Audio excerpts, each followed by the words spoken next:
Okay, so we are on our last little video here, and we start with Pollock. If you notice the screw up from the last video, sorry about that.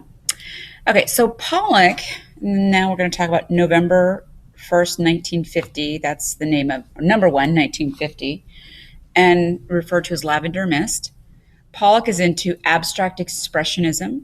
This begins after World War II starts in America. This is going to be the first art movement in America that achieves international recognition. And also remember, the art world is now in New York, and they call this group the New York School.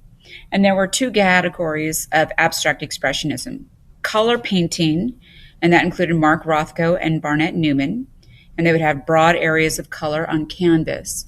And that's what you see below.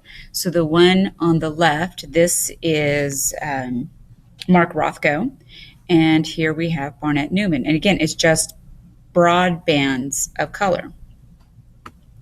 The second is action painting with aggressive brushstrokes. Jackson Pollock and Willem de Kooning are exemplars of this. They both wanted to be expressive in their work, yet have a piece of abstracted art. It looks simple, yet it is conceptually complex. And these are based on their reactions to World War II in the wake of all the horrors, the Holocaust and everything that happened. And they want to heal the world and reconnect humanity. So they are reaching out for an effort to achieve universality in painting. They want to create something that anybody can look at and have some kind of reaction to, no matter where you were from. So no cultural background was needed, no background knowledge. It's everybody just looking at these paintings for the first time and all having some kind of reaction to it. And this is an example over here of Willem de Kooning.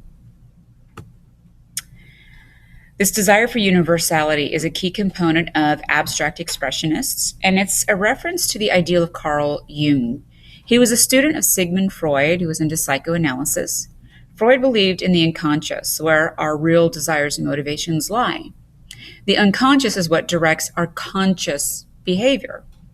Jung believed in this, but he took it a step further. He believed in the collective unconscious. And this is a level that makes us human, and it's what connects us to every other human. That deep within us, we all have these connections that all people share. And Carl Jung and who was it? Joseph Campbell, the mythologist, he comes up with this idea when he looks at world mythology, and he finds all these shared myths amongst cultures with people who had never met. And it's just the idea of how can we be so alike? And that's the idea of the collective unconscious. All right. Now, abstract expressionists want to access this collective unconscious, to tap into this collective humanity, to speak to that piece that is so deep within us that for some reason most of us have blocked off. And they want us to be aware of what connects us to everyone else, so perhaps we will be less likely to be inhumane to others. All right, Jackson Pollock, his bio and career. 1912, born in Cody, Wyoming, the youngest of 5 boys. They moved to California, then Arizona. Dad was a farmer and then a surveyor for the government. He left the family often for work, so the mother quite often had to raise the kids on her own. The oldest brother, Charles, studies at Otis Art Institute in Los Angeles in 1920. He sends Jack the Dial, a monthly art periodical which exposes him to modern art. Charles then moves to New York and studies with Thomas Hart Benton at the Art Students League. Jackson then follows him in 1930 at the age of 18. He's a student in a mural class of Benton's, and he first exhibits publicly in the 8th exhibition of watercolors, pastels, and drawings by American and French artists in 1935 in a Brooklyn museum. He works for the WPA, so this is during the Depression, for the mural division in August of 1935, and he meets artist Lee Krasner in 1936. He meets her again in 42 when they're both exhibiting at the American French painting at Macmillan Gallery, and they marry in 1945. His first solo exhibition is at Peggy Guggenheim's Art of this Century Gallery in 1943. And it is the first exhibit by an American in that gallery. She is so impressed with him, she gives him a 1 year contract with a monthly stipend. So now he can paint full time, and his career begins to flourish. There are more exhibits. In May of 1914, the Museum of Modern Art in New York acquires the She-Wolf. He struggles with alcoholism and depression. Those two things together, not good. He goes under psychiatric treatment with a Jungian analyst in 1937, and he starts bringing drawings to therapy. This becomes a new way of expressing people's emotions is through drawings. He and Lee leave New York, and in 1945, they move to East Hampton on Long Island, and he has a major breakthrough there with the drip technique. In the 1950s, he's having personal difficulties. He can't paint. He's distant with his wife. And on August 11th, 1956, while Krasner is in Europe, Pollock crashes his car. He is drunk. He hits a tree. He kills himself and a passenger, Edith Metzger. Edith Metzger is a friend of Ruth Kligman, who happens to be his girlfriend at the time, and she was also in the car, but survives.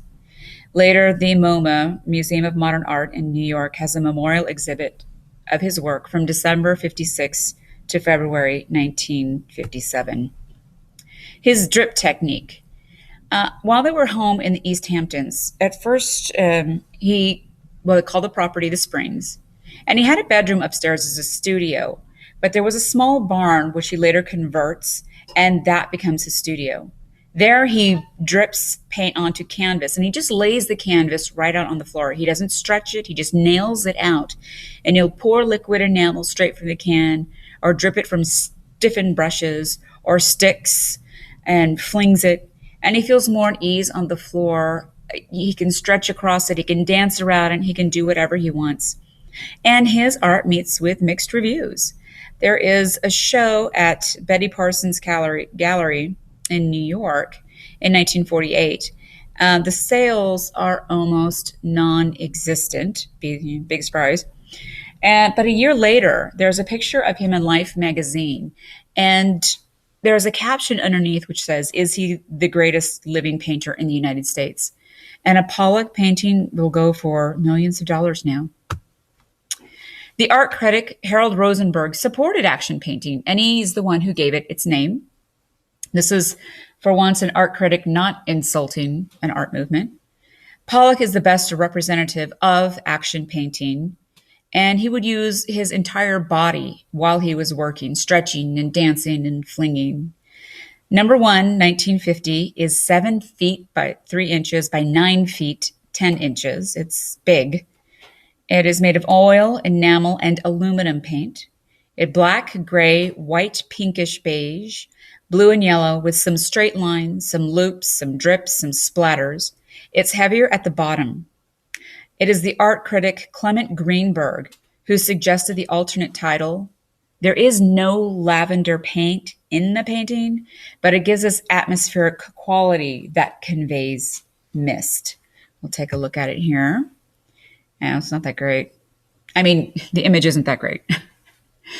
And there are even handprints at the top of this, the upper left corner. This is how Pollock would sign his work, like a prehistoric cave painter.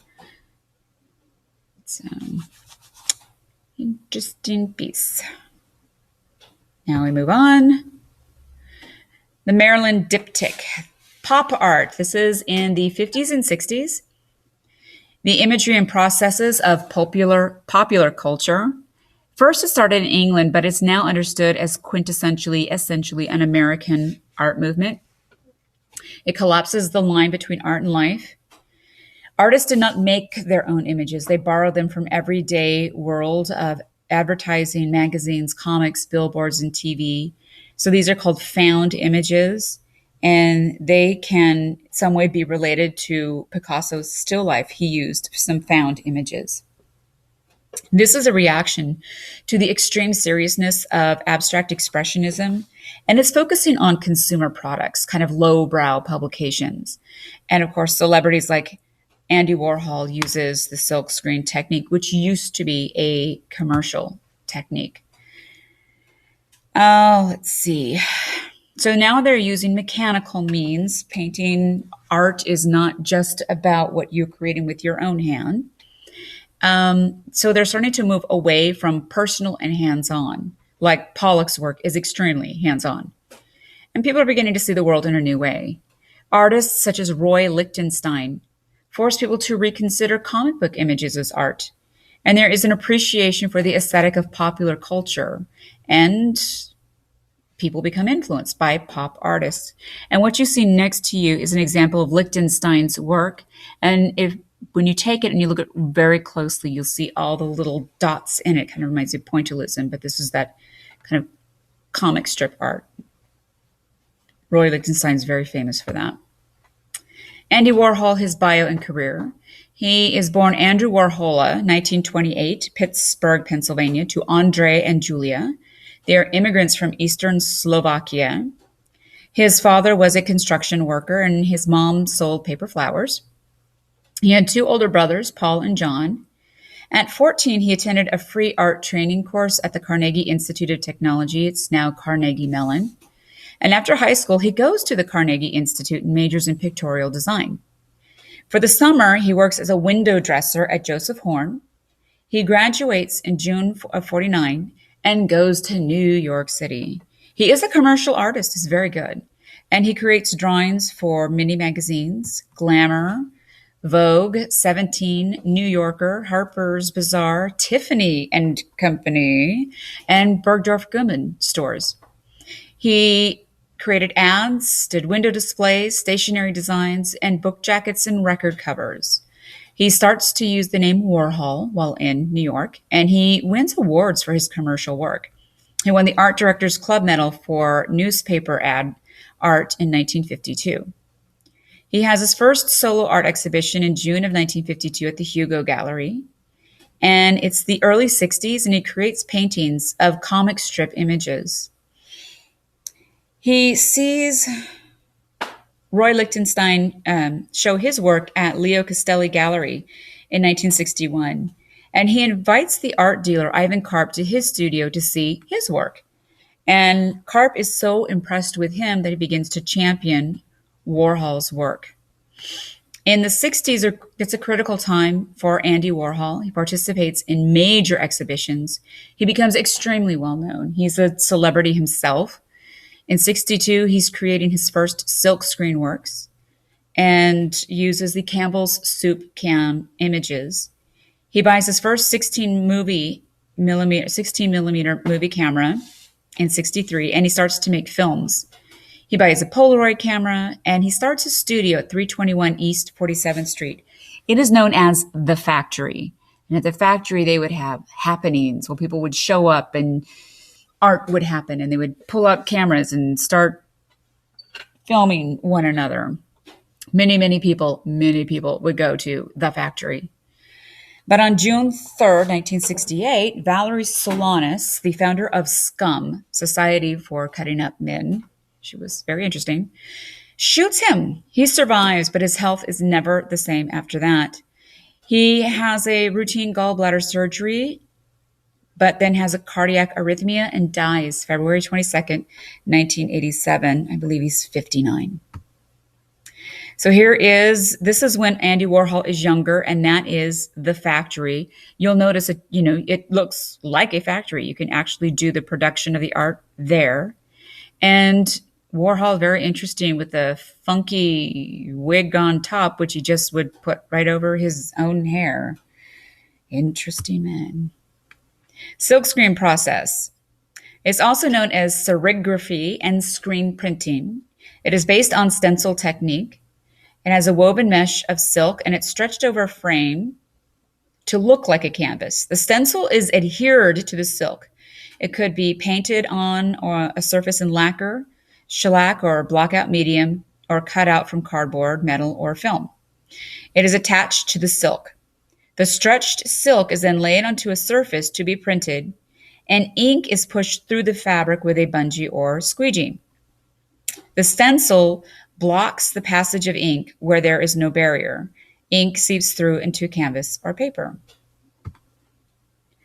There are variations, many materials used, and there's a reverse process, several colors and multiple screens. It has to be aligned just right if you want different colors. And this process, silk screen, was first developed in China and Japan about 1000. Um, and in modern times for commercial applications, signs and posters. Whew. And in the 30s, it was used as fine art medium. The Maryland diptych. Diptych means two pieces, right? There's this interest in blurring the lines between printing and painting.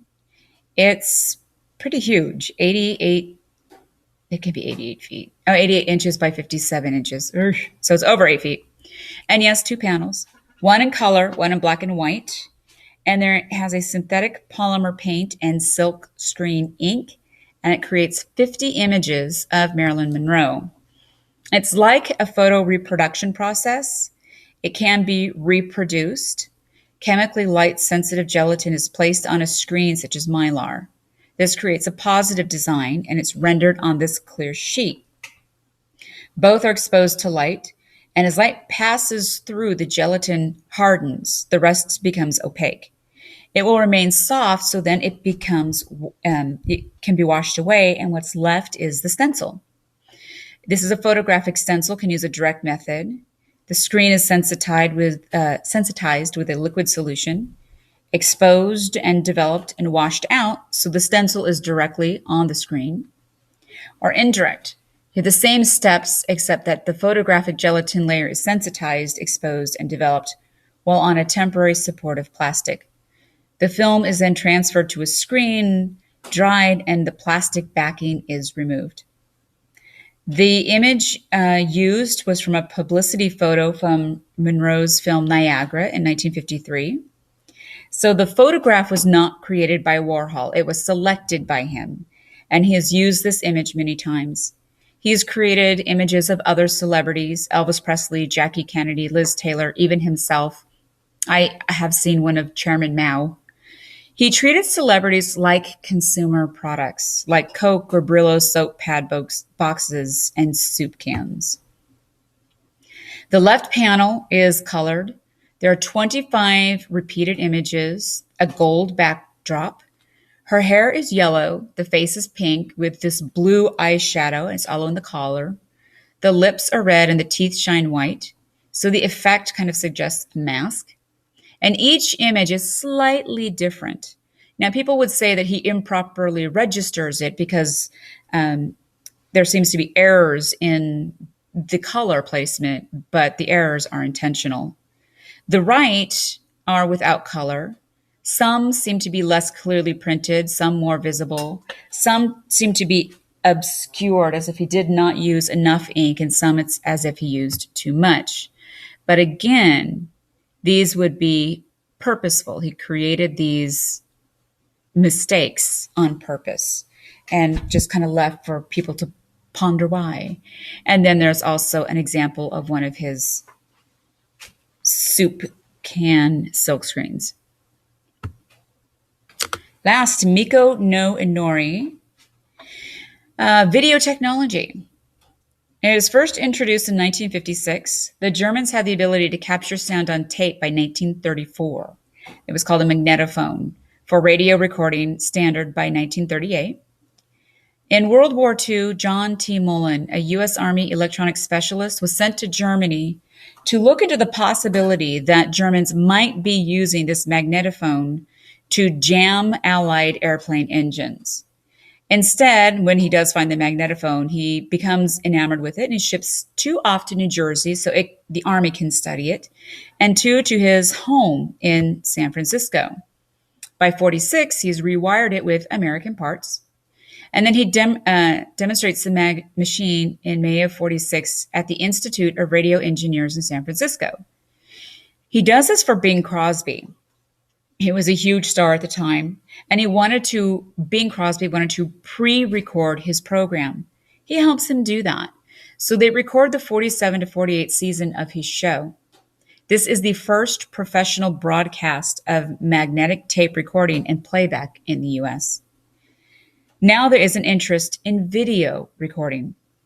RCA wants to focus on it, but Ampex is the first one to commercially develop a viable recorder in 56. It is demoed at the National Association of Radio and Television Broadcaster shows in Chicago in April of 56. The Ampex is, of course, a unit which will record in black and white, and each unit was $75,000. You can imagine that's a huge amount of money then. They thought they would sell 30 in 4 years. They sold 80 in the first week and 600 in 4 more years. It was used by TV stations and was available to the public in 1967. What became available to the public in 1967 was Sony's Portapak, a battery-powered $1,500 camera with immediate playback. Before, when you recorded something on 8mm, 16, or Super 8, you had to take it in and it had to be developed before you could view it. But home movies are now becoming possible, so you can tape it and watch it immediately. Now, artists and activists can make videos outside established production companies. Video art. The first to explore video technology as art was Korean-American Nam June-paik. Of course, he was a part of the avant-garde flux movement of the 60s, blurring the lines again between artistic forms, art, and life. Was involved in happenings, just things would happen and they would start taping them, and electronic music. He used a Portapak, and he made machines using video components. He created a TV cello and a TV bra for his performance partner, Charlotte Moorman. And there you have the TV cello and the TV bra. Yeah, I know we all want one of those. 70 artists use video. In the 70s, artists used the video media. They manipulate it in abstract ways. Paik would record video games and manipulate them and play them back on a TV. They would apply magnets to warp an image. And video becomes highly abstract. Eleanor Anton and Vito Acconci record themselves in action closed circuit. They use video cameras and live playback. Dan Graham and Bruce Nauman do this thing where they had a live taped video corridor in 1970. So they make a corridor with 2 monitors at one end stacked on top of one another and a camera at the entrance. As the viewer enters the space, the top screen feels like a live play because you can see yourself walking down the hall. The second is pre-taped footage without the viewer. So when you're walking down the corridor to the live feed monitor, it's like you see your back retreating, and it becomes a very disoriented feeling because you see yourself, but you see your back, and then you see one without you at all. In 1967, the Rockefeller Foundation establishes Artist in Residence programs at WNET-TV in New York, WGBH in Boston, and KQED in San Francisco. Artists can now work with the most advanced technology and broadcast in the largest markets in the country. They help establish video as art. And more artists start to use digital video, which was first introduced by Sony in 1986. Okay, Mariko Mori, her biography and career. She is born in Tokyo in 1967 and studied at Bunka Fashion College in Tokyo, 86 to 87. Moves to London, studies at Byam Shaw School in 88 to 89, and Chelsea College of Art in 89 to 92. She then goes to the Whitney Museum of American Art Independent Study Program in New York from 92 to 93 and has lived and worked in the city since. So Tokyo, London, New York. She is a video artist and photographer and creates elaborate videos. She works in installation and photographic work, and she likes to reference contemporary culture and with Japanese and Buddhist influences. She's into fashion, popular culture, manga, science fiction, and ancient religious art.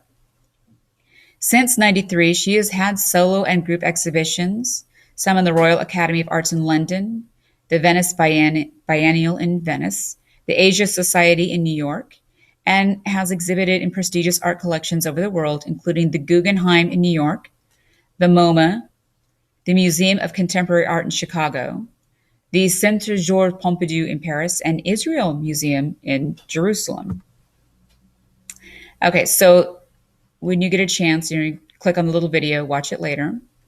There are 100 of these little images for a total of 29 minutes and 23 seconds. It translates as Shaman Girl's Prayer. There should be an N at the end of that. It is at the Kansai International Airport in Osaka. She wears a shiny white bodysuit with bulbous wing forms. White hair frames a made-up face. She wears shiny disc on her head and looks otherworldly, and her eyes glow white. And she just stands there, and the camera will zoom in and out. And behind you, notice it's an airport terminal. It was opened in 1994, and the airport was designed by Italian architect Renzo Piano. And it is famous for its slick visual form. It has bright lights and elaborate architecture, so it does look futuristic. Passengers, you'll notice, are walking behind her, seemingly unaware she is there. And she's cradling and rolling a crystal ball. The gestures are slow and mesmerizing, and the soundtrack has a haunting song in Japanese. Mori is singing it herself. One person described this as that Mori herself is a figure recalling a fortune teller with her proverbial crystal ball, but she also invites other interpretations that coexist uneasily. She can be seen as a bodhisattva, a spiritual guide who forgoes nirvana out of compassion for those who suffer. But she also resembles a model promoting a new product, gazing directly at her audience with her glass orb seductively in her hand. So then you can see this blend of religious icons and consumerism. Could be religious, could be commercial, could be a figure from Japanese anime. So again, we have contemporary imagery with religious and spiritual references. She has this belief in the interconnectedness of all things and likes to explore the universal questions at the intersection of the cosmos, life, death, reality, spirituality, and technology. She is one of the most important contemporary artists and connects East and West, and she has had a significant following since 1993. She's considered a mid-career artist, and people wonder what her works will be like in the future. And that is the end. So now you can review all these and get ready for the really, really, really big art test. Yay.